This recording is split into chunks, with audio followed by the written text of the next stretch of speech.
Otyo ku STV kokyekuumidde nze Lwamula Katumbo kutusaako select Ey'enjawulo kwaniriza nnyo gye baliko gy'otusizaako engalo nkusaba otuule ntende nkutuseeko amawulire gaffe mu bujjuvu. Agaleero tugatandise bwe tuti. Nkyayaleero poliisi ekoze ebikwekweto ku bavuzi aba bodaboda ababadde basaabaza abantu nga tebalina masiki. Bino bibadde mu kibuga Kampala mu bitundu eby'enjawulo omuli Clock Tower ko n'ebirala. Omusasi waffe abaddeyo nnyo katuwa ebisinga. Polisi mu Kampala n'emirirwano ekedde kola kikwekweto ku ba bodaboda abatalina masiki ne elementi kye bagamba nti kye kimu ku biyinza okuviirako omuwendo gw'abalwadde ba ssennyiga omukambwe mu ggwanga okweyongera. Kino kiddiridde ekitongole ky'ebyettaka okulagira aba bodaboda gye buvuddeko bwe baali bagibwa ku muggalo okukakasa nga balina elementi ezirina obulabirwamu, okwambala obukookolo ssaako n'omusolo gwa inshuwa nga tebannadda ku makubo ng'omu ku kaweefube w'okulwanyisa obulwadde bwa ssennyiga omukambwe. Mu kukwasisa ekiragiro kino, poliisi ezinzeeko enguudo ezeetoolodde essaawa ya Queen mwekwatidde piki ezisoba mu 2 bakira buli gyekwata teddizibwa nnyiniyo. Owa amayinja 3 wagamba genda oleete document ekirabo ate olina gamba genda Nansana. Aba bodaboda abamu balabiddwako nga balajanira abasirikale okubasonyiwa naye nga buteerere bakira buli abasirikale gye bakwata yeggyibwawo.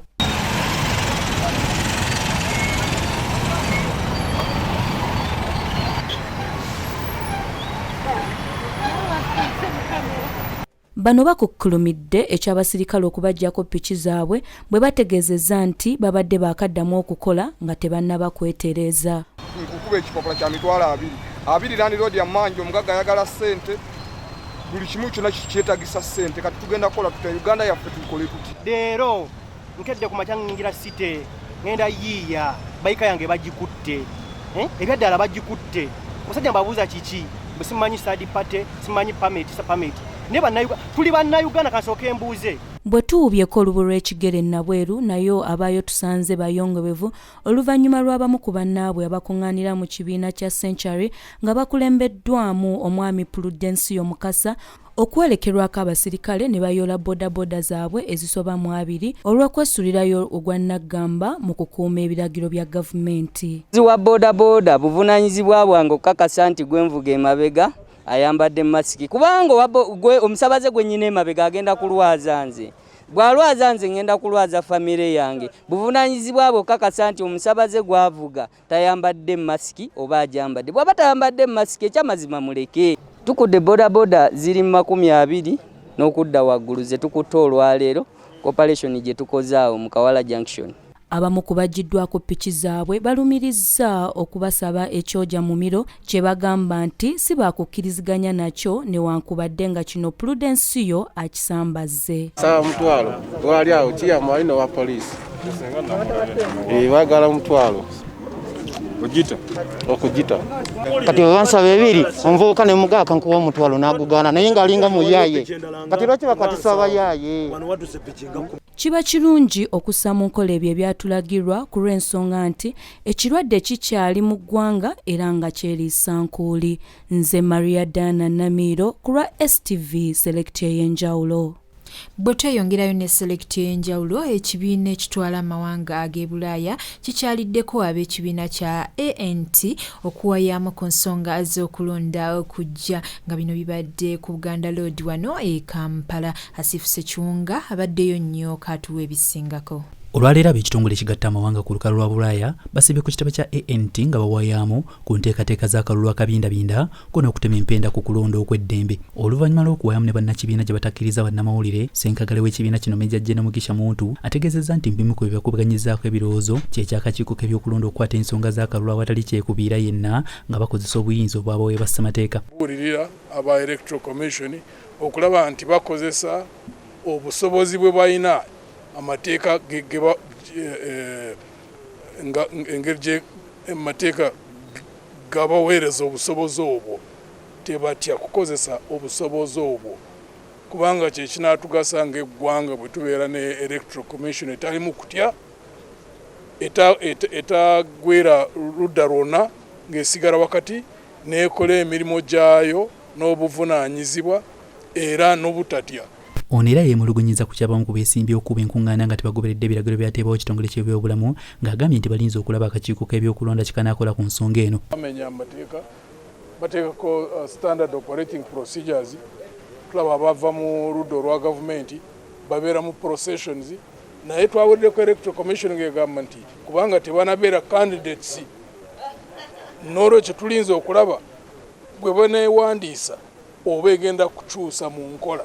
Ye Honorable Ekunyiza alaze obulumi mu kalulu ak'abavubuka akaakaggwa ng'abawala tebakeenyigiddeemu nnyo ekintu kyagambye nikiraliikiriza ebyobukulembeze b'eggwanga lino. Njagala kwebaza abavubuka bonna abeenyigidde mu kulonda okw'obukiiko bw'abavubuka mu Uganda yonna.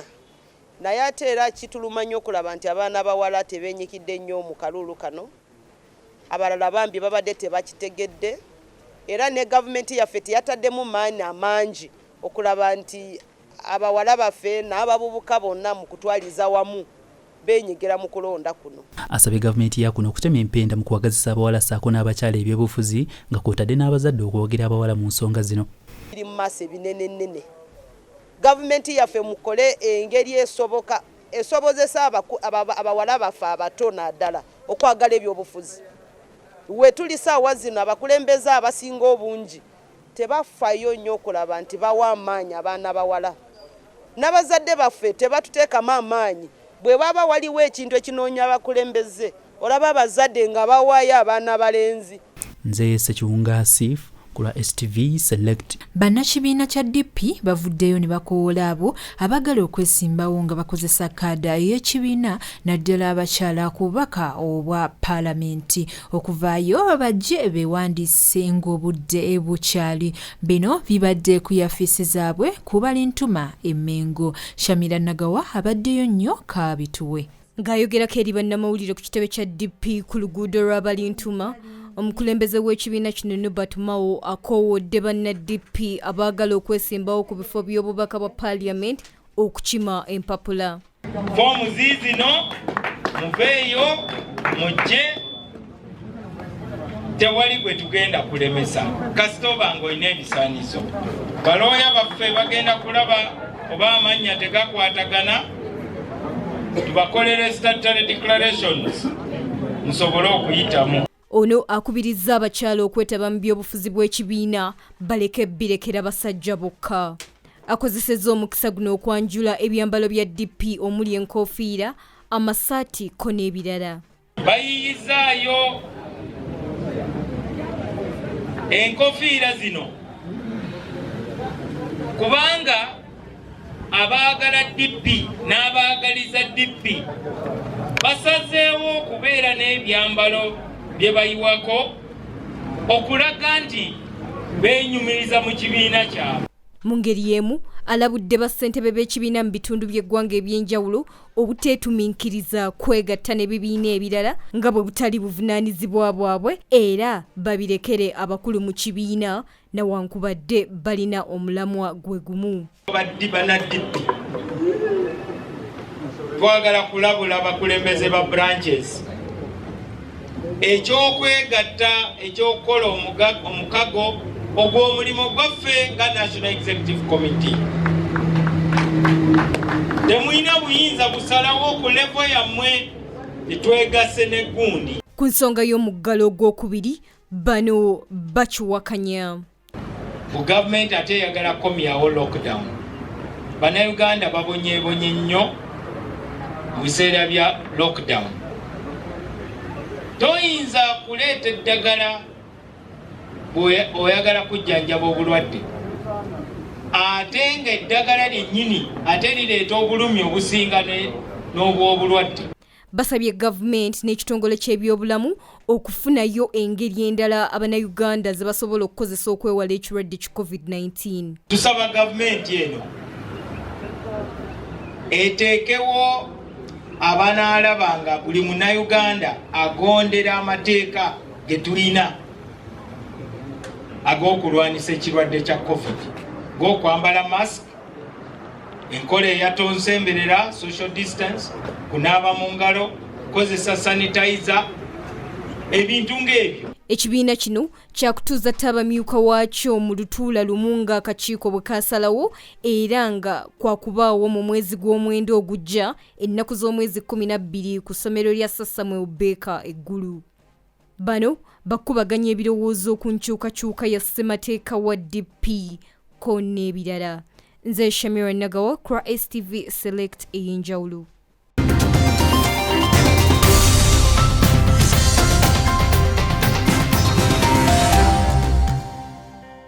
nga Uganda esalawo 2020 olwaleero katundu abakulembeze abazze bafuga eggwanga lino okuva Uganda yafuna obwetowaze ennaku z'omwezi 9 mwezi gw'ekumi 1962. Omukulembeze yasookera ddala okufugira eggwanga lino yalisa Edward Muteesa ng'ono yafuga okuva ng'ennaku z'omwezi 9 mu mwezi ogw'ekumi 1963 okutuukira ddala ng'ennaku z'omwezi 2 mu mwezi ogwokusatu 1966.